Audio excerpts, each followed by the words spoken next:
That's the thing that shocks most people. You know, they think of a video game as a few people in their garage, and you say, no, this is 50, 60 people for 3.5 years. Like, what? A lot of people, I think that video games are, you know, purely kids, so it's like a toy. So, you know, why would you put that much effort into something that's a toy? I was the kid. I was writing games when I was, you know, 12, whatever, and the other kids in the block would say, you know, I'm going to play quarterback for the Cowboys, and I'd be like, I'm going to make video games, and everyone's going to play them. Like, you dork. Go back to the chess club. Who's laughing now? Yes, I was in the chess club. So The Elder Scrolls is our role-playing series that we've been doing since 1994, and with each game we have started over and tried to do something very, very new. Each of them we try to, for that generation of hardware and game-playing folks, create what we think is the quintessential role-playing game, and this time we went crazy and looked at doing the game for next-generation consoles and PCs that didn't even exist when we started this project. All right, so this is her new upstairs. This is her puppy named Dog. She talks to him. She says, no, she's got to practice. She's got things to do. She's got to practice. He has to be good dog. So she's going to go pick up that bow that's over on the table there. And she's going to take a few shots. Right now, her marksman skill is very low. So she goes and she gets a marksmanship potion. Are they actually drinking potions? How'd you do that? Yeah, she's actually drinking. She drinks the potion. Pause a second. Used items. So this is all, wow, this is new to me, so I'm making lists. Mm-hmm. I've got that on the list as we need the potion or drinking potion.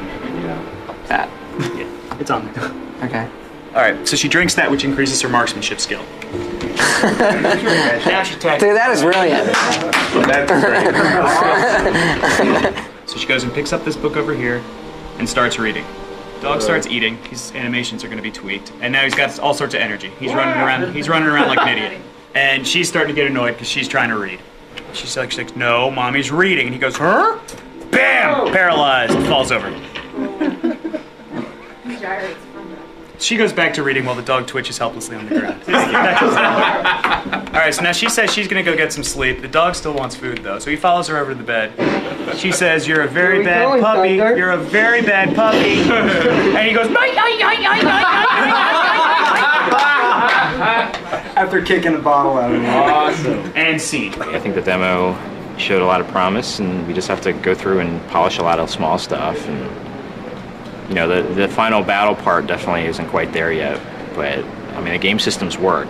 We just need to go back and add that extra fine-tuning, extra scripting that's required for that. So, yeah, no panic yet. You guys are waiting for this panic, and I don't think it's quite going to come. What's at stake here? There are two big focuses for E3. So one is the demo, and we'll go in there, have a big giant plasma screen, and it'll be, you know, me and Todd in there just talking to people about the game and kind of running through the same demo every hour on the hour. And then the second thing would be the trailer. It has to be awesome. It can't miss. It's the most important thing we do because it gets seen by everybody.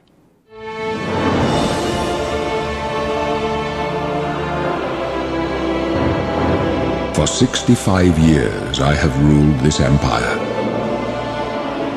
Generals and kings have knelt at my command. But a darkness comes.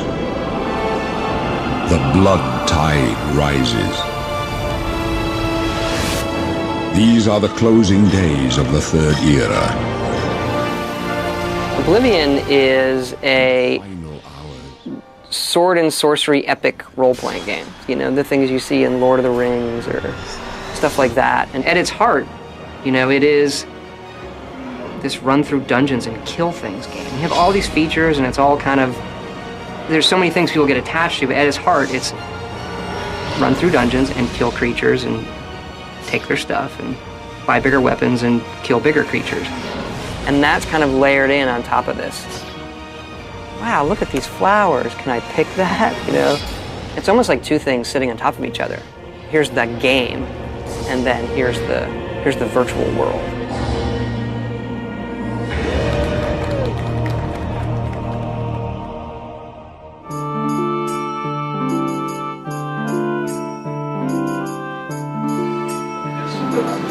Yeah, so like the tripwire is perfect for like you want to give the player a chance to avoid it, to feel like they see it, or to use it against the creatures. Again, we'll be liberal with those traps. I'd rather add too many and have people complain and take them out, rather than have That's what I'm spaces. thinking right now with loot and creatures.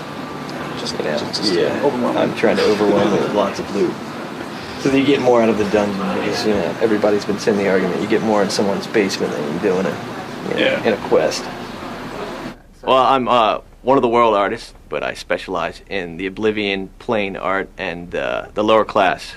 The stuff that's really dirty and dingy and sort of nasty, or the stuff that looks very deadly and scary and somewhat demonic or evil. That seems to be in my comfort zone. In a way that I can go do that stuff far easier than if they asked me to do anything that was nice and beautiful. This is basically showing an overview of what you'd expect a dungeon level to look like. So they're built on a grid system, so that they have an exact fit and match, and you won't see any seams. It's a lot like a Lego set in the way, except far more complex and detailed. And then before you know it, you have this world that you created in your own mind that you can sort of experience and feel the atmosphere and sort of the dread and the scariness of it. And this is where you find your first area that's inhabited by traps. So my goal is, I'm hoping the player walk over to the treasure chest and walk through all 3 of these zones, therefore setting off all 3 of these traps up here, here, and here. I mean, I live a pretty normal life. I have a wife and 2 daughters, so it's very normal for me. But they exist in that world with me, like they're exposed to the monsters and to the films and all the stuff that I have in the house. I love the undead. I try to use them as much as possible. Just bring in one of these guys, pop them down, and so like this one only has 1 arm, or the other one has no head. I guess I'm sort of a non-conventional sort of person, so that I've always stayed away from the more conservative side of life. So I like the stuff that is far more, I guess, less mainstream. So it wouldn't just follow this route along the path here, but maybe it would take this route, and give it a little bit more lifelike behavior as far as the direction it's going to travel. But also give people questions as to why it's there and what it stands for, because that could be more interesting in what you read into it rather than the literal. What your mind imagines sometimes is far cooler than what the reality is of situations. I know the designers have a long wish list of art that they wanted, but you know what? I mean, if you don't get that unique looking sword, I think we can live with it looking like every other sword in the game, so. I'm waiting for Craig to do as usual. Everybody stop coding, I'm gonna fix this. Texas 2-step. 1 step forward, 2 steps back. Woo-hoo! So I'm gonna make everybody turn around and we'll start making some progress.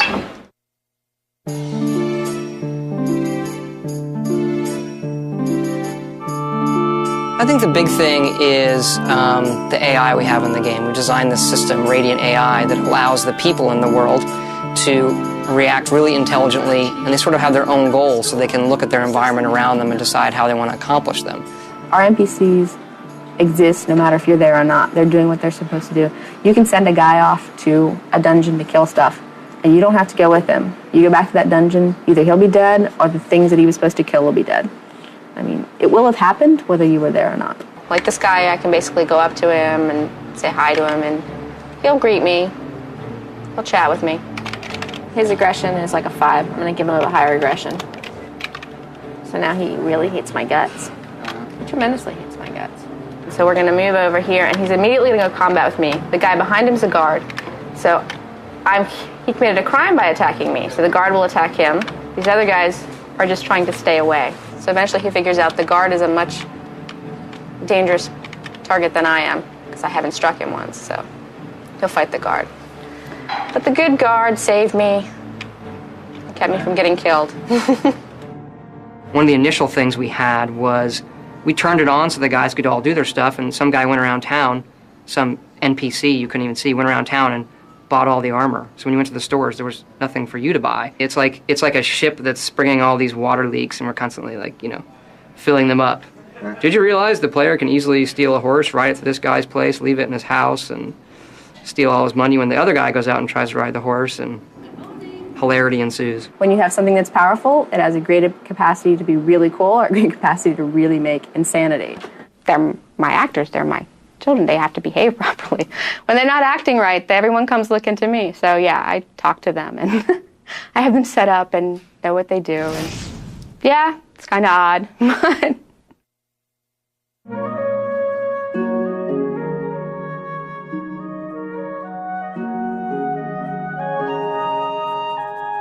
Yeah, I'm the lead artist for Oblivion. I'm a 3D modeler and texture artist for Bethesda Softworks.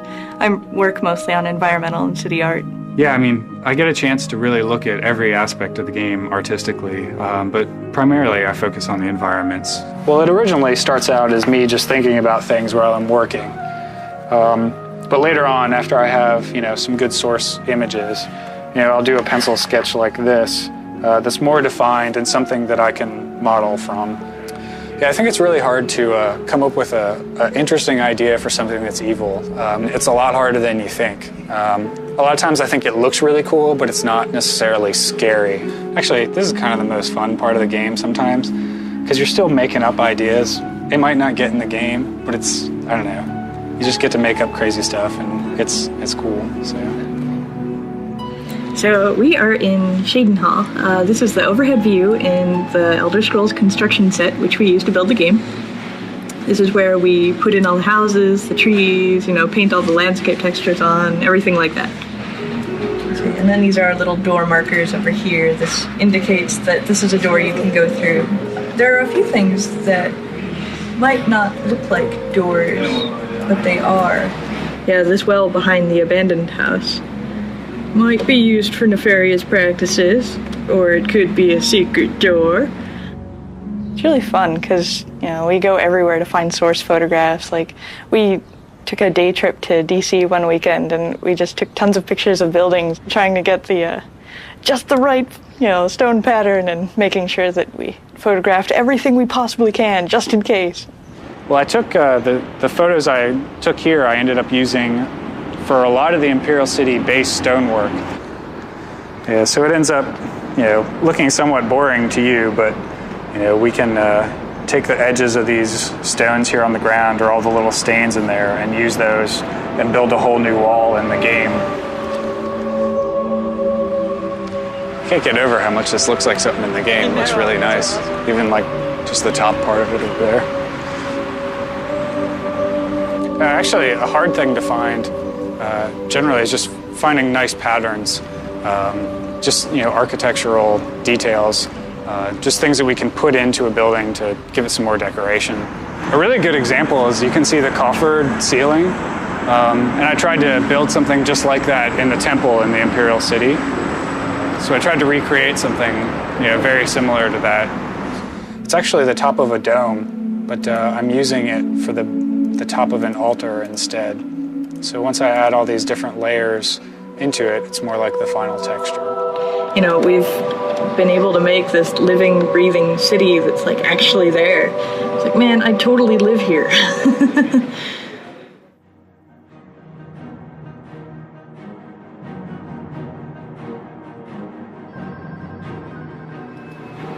Just type pick idle. Pick idle. What's that supposed to do? Did you actually select the right idle animation in the idle manager? Yes. Click on the candle. We have over 100 bugs and tasks open in the database, and that number fluctuates anywhere from 50, and we've had over 300. Candle fact, 01. So essentially, you didn't go ask anybody who made this up? No, it doesn't work. I asked Dawn, and she told me to do this. She's still bluffing. It all ties together. It's all one big bundle of this is the universe, and you touch something here, and it moves something over there. Now, you have duration 1. I have duration 1. In put a duration 0. Well, I used 0 before, but that's the. Well, that would get rid of the problem you think you're having. And he did nothing. See, I mock you. What's his energy? Oh, that's high. Set it to 5. Low energy idle more. Oh. No, he didn't do it. He just finished it. That could well be a bug. If you run through the demo now and see the lightning effect, the fireball effect in the bookstore is messed up. But if you don't see the lightning effect, it's fine. So basically for this next week or two, you guys are really going to have to talk to each other. You're going to have to be really, really smart about stuff that you put in the game, stuff that you update. If you see anything broken, you have to speak up. Do not assume that QA is going to catch it, that I'm going to catch it, or someone else is going to catch it. If it says E3, it needs to be done that day. And if you look at it and it can't be done that day, talk to somebody about it. Because we need to sort of slot these things and make sure it's all done over the next week. We've seen it, it's there. We just sort of have to, get some of the mess out of the way and let it shine through. But we've done it before, we can do it again. So, let's do it. I'm basically the chief deficiency inspector. So if there's any problems, I'm the one in there finding them. Primarily, I'm looking for crashes. Anything at this point specifically that's going to make the demo look incomplete. Like, the worst thing that could possibly happen is for it to crash while we're showing it to people. Oh, there it is. You see that? How'd you do that? Hey, Chris. It's that power attack thing where you get stuck. Can I kill every creature in the game? Can I soul trap every creature in the game? Can I click every button in the game? Can I exit the game from everywhere in the game? If I save the game this way, does anything get messed up? If I go here and save, does anything get messed up? I think we should throw a fireball here, but that's up to you. Because I think it was... No? Now you've ruined everything. But it looks so cool going down there. Yeah. That's the beauty of my job is I get to do everything hundreds of times. Minimum 2 times an hour, 10, 12 hours a day, 30 a day all week. Hey, that's like 150 times this week.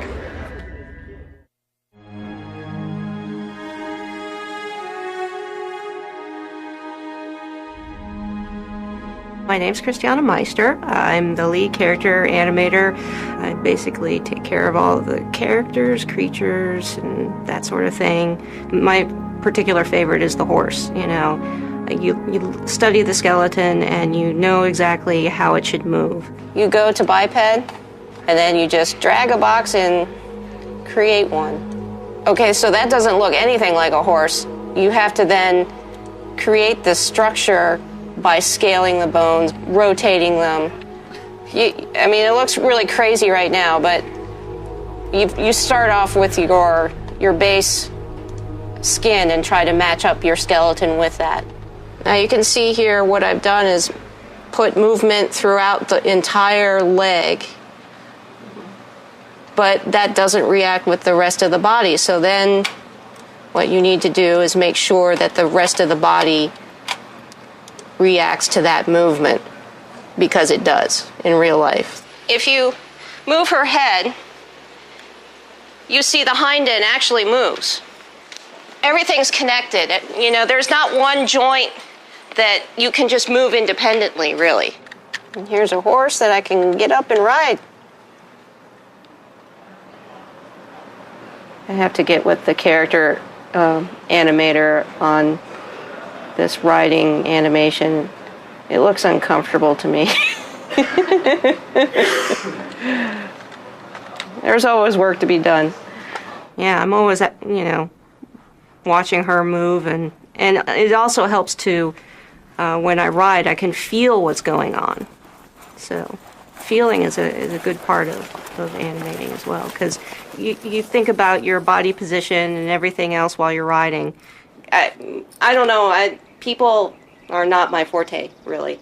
I like thinking about the 4 legs instead of 2 legs. I know there are people that are completely the opposite, but I don't know. I find them much more interesting.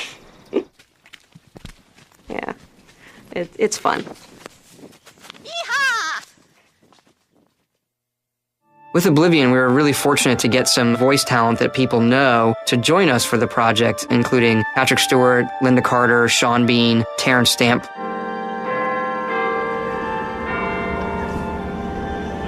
I'm always anxious about getting here late. God, if I miss this, I tried to get on an earlier flight. We got to the airport early, but they wouldn't let me on it. So, Superman 1 and 2, kind of my formative years, when I was 6 or 7. Terrence Stamp is General Zod, and he has a great line in Superman 2 where he gets Superman to kneel, and son of Jor-El, kneel before Zod. And my brother would always do that, but change Zod to Todd. So just over the years, one of those things, for 20-some years, just keeps going, and now I'm gonna meet him, and if I can get him to record it, send it to my brother, that'd be great. As for the rest, the weak shall be winnowed, the timid shall be cast down, the mighty shall tremble at my feet and pray for pardon. Your reward, brothers and sisters, the time of cleansing draws nigh. Weakness will be purged from the world, and mortal and immortal alike purified in the refiner's fire. That gave me goosebumps. Terrence Stamp plays kind of he's the bad guy. Somebody who comes from a different line of kings, who wants to make this world his own. So he's kind of a priest. He's not a cackling maniac. We like to have our bad guys be a little grayer. We want that moment where the player goes like, maybe he's right. You think I mock you? Not at all. In your coming, I hear the footsteps of fate. You'll tell me if I'm overdoing it, won't you? Yeah. Impossible. It's impossible to overdo it.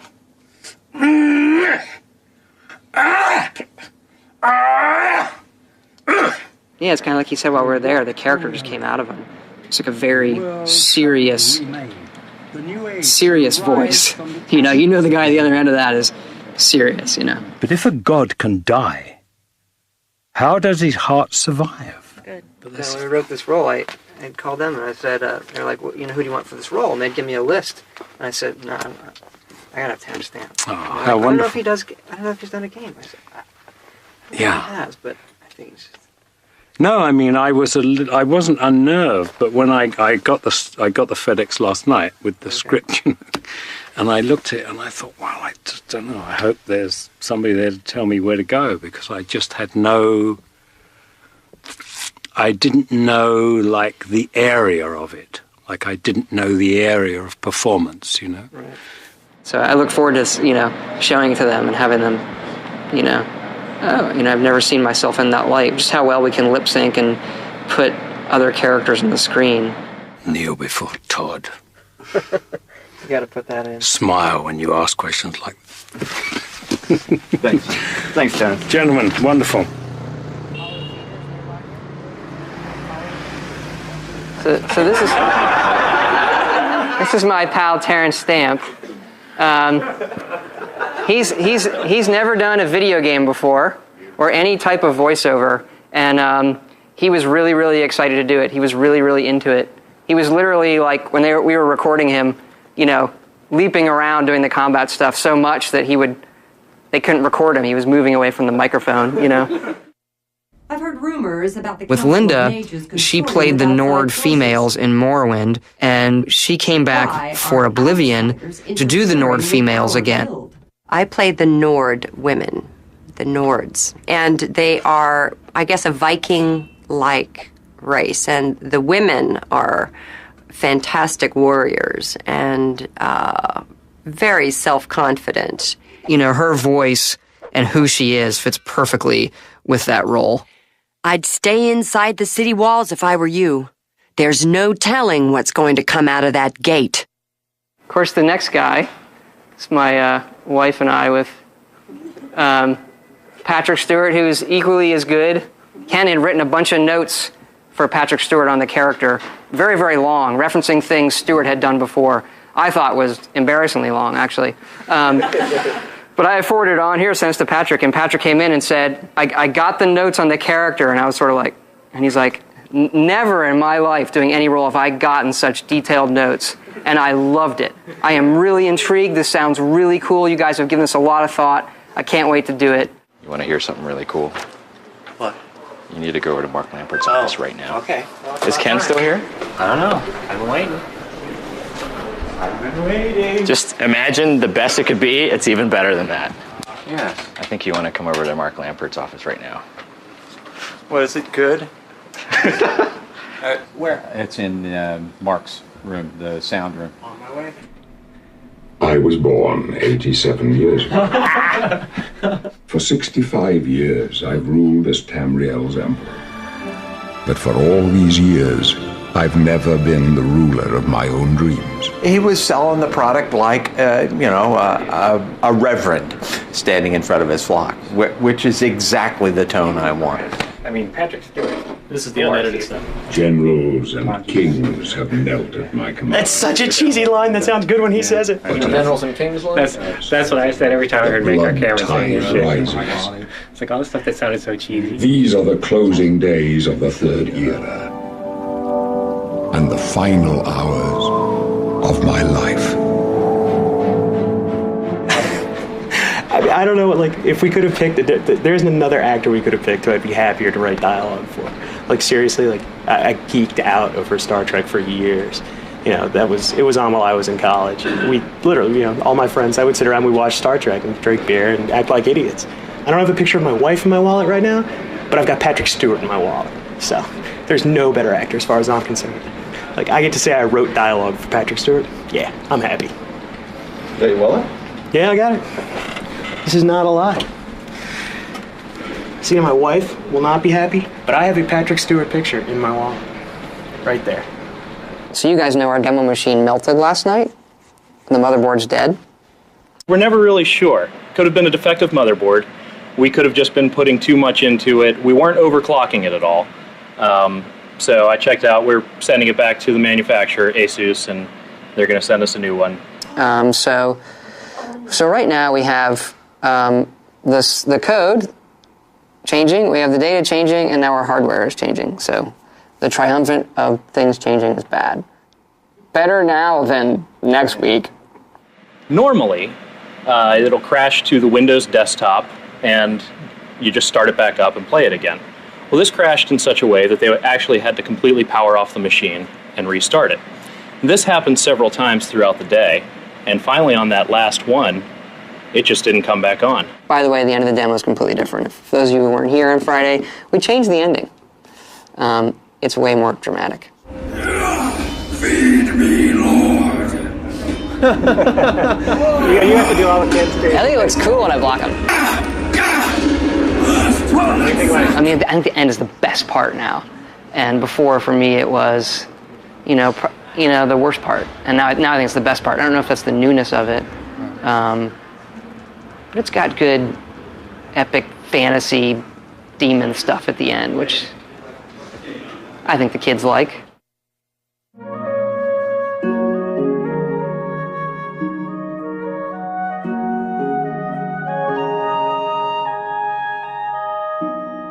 Yeah, the Force stuff for us has always been the kind of rendering-wise the craziest thing that we're trying to do, and the thing that also has the biggest visual impact of the game. People see it, wow, I've never seen that before.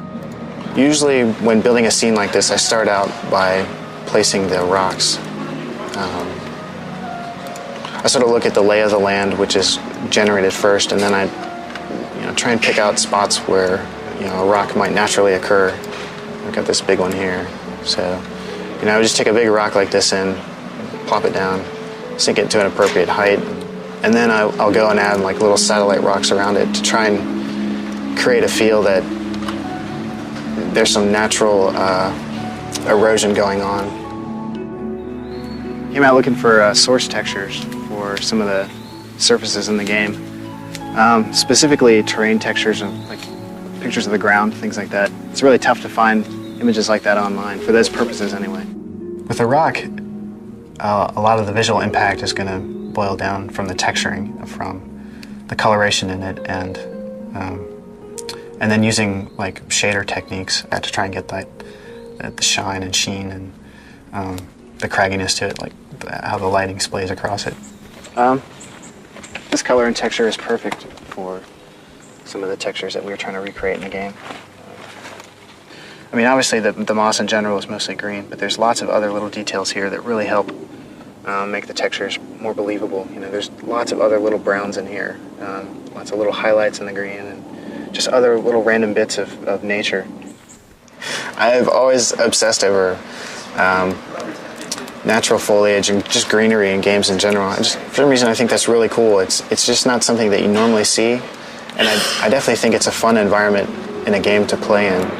If you think about all the leaves individually, they're probably pretty close to the same color, but you see them all in a scene like this. There's so much contrast and play of light. In the foreground here is an example of some of our grass that we have in the game. So we've got some ivy in here and some tall grass. Further on, I think there's some sort of generic forest weed types of plants. They really add a sense of movement and life. Like, it really makes the ground feel much more organic than this flat, textured surface might. There's kind of a quiet solitude about it, where there may be lots of cool and interesting things going on within the game, but you can sort of know that it's in its own little pocket, so to speak. It's kind of isolated from reality around you. It's really nice when they're cluttered with lots of interesting things that fool you for a second into thinking that you're in a real world. Well, it's Thursday now, Thursday morning, and E3 starts next Wednesday. However, the computers need to be shipped out and they need to arrive there by next Monday, so we basically have until tomorrow afternoon before we basically have to stop work. The machines get packed up and they get shipped off. We're on schedule. It's taken all late nights, deep into the mornings the last 2 weeks, but looks good, looks good. Okay, I'm a little under the weather, so I'm going to try to get through this, but if my voice dies, bear with me. We built Oblivion from day one to be a next-generation game for both the PC and the Xbox 360. We've always tried to make our worlds come alive visually, but Oblivion takes this to new levels. Our artists have painstakingly modeled over 9,000 objects. There are 9 main cities in the game and dozens of smaller settlements.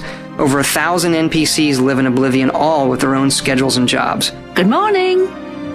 Oblivion features over 50 hours of recorded dialogue, all lip-synced in real time. They say the streets run red with blood, and the Daedra will soon overtake the entire city. The voices fill half of the game's DVD. Please, come on upstairs with me.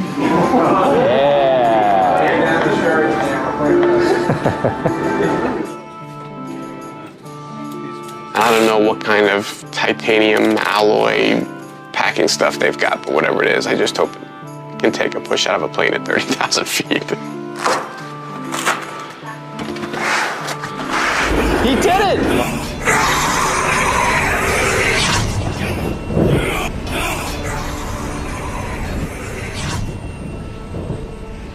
Now I just need to make sure that works all day. If you do not have any green buttons, please proceed through the register. If they don't like it a lot, I'll be really disappointed. It's all about meeting expectations. It could still be like one of the best games there, but if it doesn't meet their expectations... What time we start? Oh, right now it's 7:10, and we were supposed to be starting the Microsoft event in 5 minutes, but that's not going to happen. So we're just hanging out, waiting to meet up with some folks, and we go get something to drink and go watch them put our trailer up in front of thousands of people. I mean, I'm really looking forward to it. It's an awful lot of work to get to this point. I mean, we haven't seen it on a freaking movie screen, so we have no idea how it's going to look. Well, we know it looks really good on a 61-inch TV, but on a movie screen. But if it looks as good as we know it can, and if it's and if the response is really awesome, I think it'll probably maybe the greatest professional moment of my life. So how about this? How about a brand new, full-featured, next-generation role-playing game in the launch window? Morrowind was one of the best-selling role-playing games ever on the Xbox. The sequel to this incredible game is called Elder Scrolls IV: Oblivion. It promises to feature one of the largest open-ended worlds ever created for a video game. It also includes thousands of characters that are governed by groundbreaking AI. These characters eat, sleep, and complete tasks all around the clock. And they make their own choices based on what's going on in the world around them. Welcome to the world of Oblivion.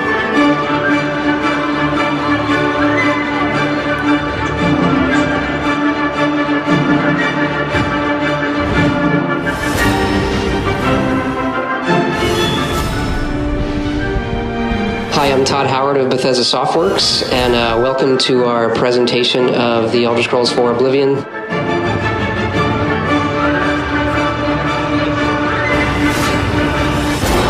This game looks unbelievable. It actually has trees, unlike Vardenfall. The whole first level of the game is a prison break. And through your actions, it really determines what kind of character you'll be. I mean, sometimes I worry that games are going to get so realistic looking that I won't want to play in them because they're too real, and then I might as well just be at home. Only this was a pretty good case for hyper-realism because the forest was gorgeous.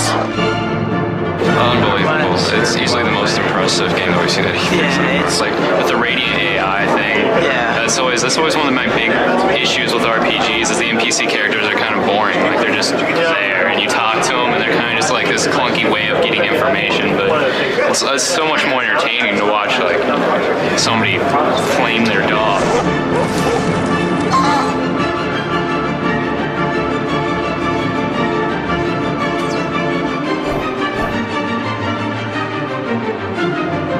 Oh my God, have you seen our booth? It's off the hook. Fans of the series, they're gonna go nuts. They're gonna love it. Morrowind changed my life. I don't know about that. Maybe it didn't change my life. I put in definitely took away a lot of my hours.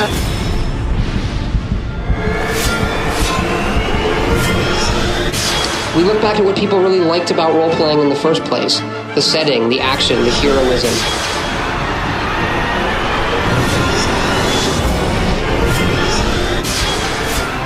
When that guy came, I don't know if you've seen it or not, but when the guy came out of that Oblivion portal, that was cool. He was so cool.